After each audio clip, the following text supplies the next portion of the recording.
எல்லாருக்கும் வணக்கம். நான் Hema Subramanian. Welcome to home cooking Tamil. நம்ம லஞ்ச் சாப்பிடும்போது எவ்வளோ சைட் டிஷ் இருந்தாலும் ஒரு ஆம்லெட் இருந்தால் நல்லா இருக்குமேன்னு தோணும். ஸோ இன்னைக்கு நம்ம 2 வித்தியாசமான ஆம்லெட் ரெசிபிஸ் தான் பார்க்க போகிறோம். ஸோ வாங்க இது ரெண்டுமே எப்படி செய்யறதுன்னு பார்க்கலாம்.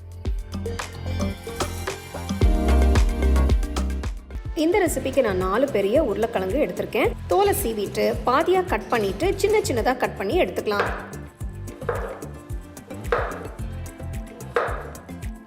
ரொம்ப மெலிசாவும் இல்லாமல் ரொம்ப கனமாகவும் இல்லாமல் மீடியம் சைஸில் கட் பண்ணிக்கோங்க.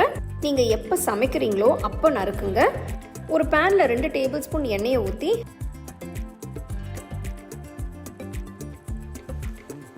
நறுக்கின உருளைக்கிழங்கு சேர்த்து வதக்குங்க. யூஸ்வலாக இந்த ரெசிபிக்கு உருளைக்கிழங்கையும் வெங்காயத்தையும் எண்ணெயில் பொரிச்சு எடுத்து செய்வாங்க. நான் இங்கே பொரிச்சு எடுக்காமல் எண்ணெயை ஊற்றி வதக்கி யூஸ் பண்ண போகிறேன்.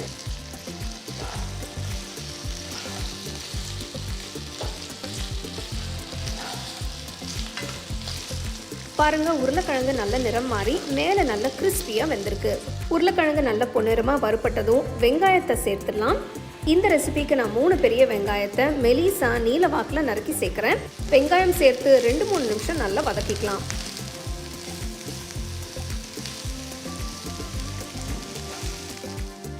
இப்போ 1 டீஸ்பூன் உப்பு,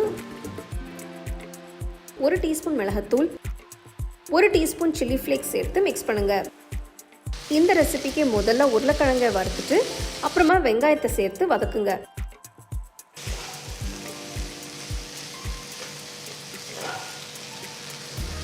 உருளைக்கிழங்கும் வெங்காயம் நல்லா வறுபட்டுடுச்சு. இறக்கி தனியாக வச்சிடலாம். இந்த ஸ்பானிஷ் ஆம்லெட் செய்ய நான் 4 பெரிய முட்டை எடுத்திருக்கேன். முட்டையை ஒரு பவுலில் உடச்சி ஊற்றிட்டு கொஞ்சமாக உப்பு, மிளகுத்தூள் சேர்த்து நல்லா மிக்ஸ் பண்ணுங்கள்.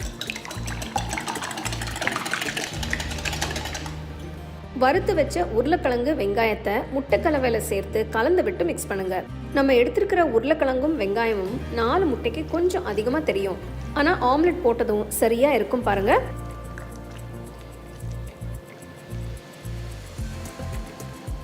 முட்டை, உருளைக்கிழங்கு, வெங்காயம் எல்லாத்தையும் நல்லா கலந்து ஒரு 15 நிமிஷம் அப்படியே விட்டுருங்க. இப்படி கொஞ்ச நேரம் ஊற விடுறதால ஆம்லெட் நல்ல வாசனையாகவும் டேஸ்டாகவும் இருக்கும்.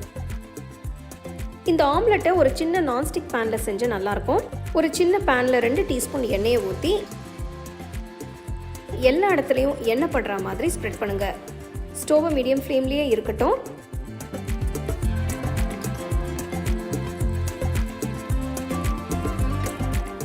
ப்ரிப்பேர் பண்ணி வச்சிருக்கிற முட்டை கலவையை ஊற்றி நல்லா ஈவனாக ஸ்ப்ரெட் பண்ணி விடுங்க.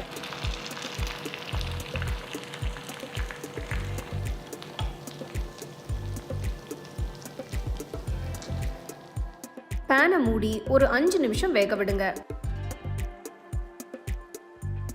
5 நிமிஷம் ஆனதும் ஓப்பன் பண்ணி வெந்திருக்கான்னு பார்க்கலாம்.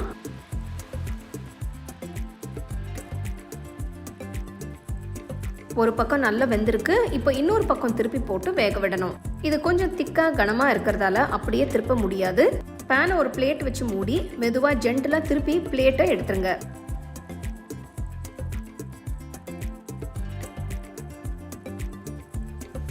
பேனில் இன்னும் கொஞ்சம் எண்ணெயை தடவி மெதுவாக பிளேட்லேருந்து பேனுக்கு மாற்றி இன்னொரு பக்கம் வேக விடலாம்.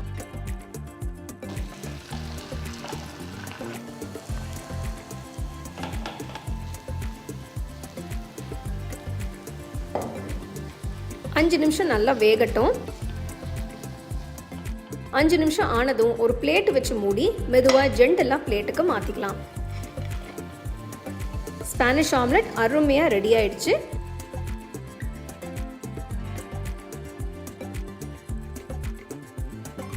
கட் பண்ணி பாருங்க. எப்படி வெளியில் முட்டை கோட்டிங்கோட உள்ள அந்த வெங்காயமும் அந்த உருளைக்கிழங்கு லேயர்ஸும் அவ்வளோ அருமையாக இருக்குது. இது ஒரு ரொம்பவே ஹெல்த்தியான, ரொம்ப டேஸ்டியான ஒரு பிரேக்ஃபாஸ்ட் ரெசிபின்னு சொல்லலாம். இதில் சொன்ன ஸ்டெப்ஸ் எல்லாம் நீங்கள் அப்படியே ஃபாலோ பண்ணிங்கன்னா உங்களுக்கு ரொம்பவே அருமையாக வரும். பிரேக்ஃபாஸ்ட்டுக்கு பிரெட் ஸ்லைசஸ் கூட இல்லை அப்படியே இதை தனியாக கூட சூடாக சர்வ் பண்ணலாம். கண்டிப்பாக ட்ரை பண்ணி பாருங்கள். ஒரு பாத்திரத்தில் 2 நறுக்கின வெங்காயம், 3 பொடியை நறுக்கின பச்சை மிளகாய், கொஞ்சம் பொடியை நறுக்கின பூண்டு, கொஞ்சம் பொடியை நறுக்கின கொத்தமல்லி சேர்த்துக்கோங்க.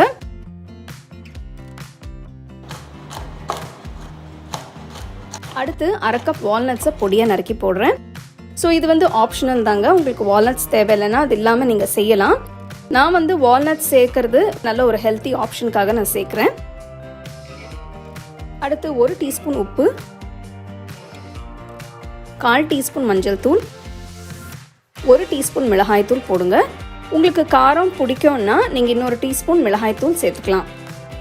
இதில் 1 டீஸ்பூன் மிளகுத்தூள் போடுறேன். மசாலா நல்லா மிக்ஸ் ஆகிற மாதிரி கலந்து விடுங்க.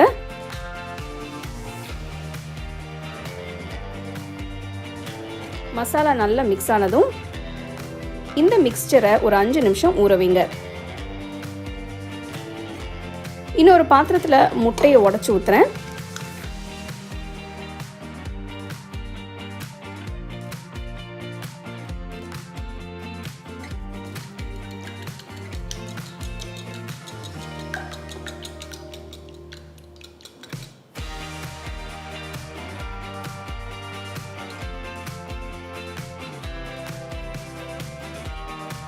கலக்கின முட்டையை மிக்ஸ் பண்ணியிருக்கிற வெங்காயம் மசாலாவில் ஊற்றுங்க. மசாலா முட்டை எல்லாம் சேர்த்து நல்லா கிண்டுங்க.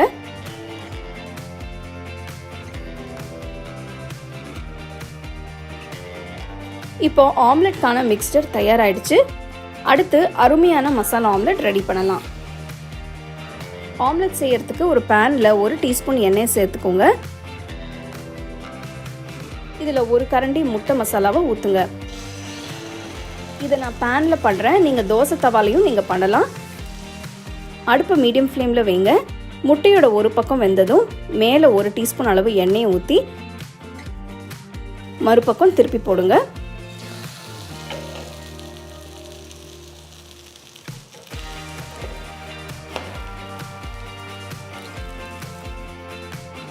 பேன்லேருந்து எடுத்துட்டு சூடாக பரிமாறுங்க.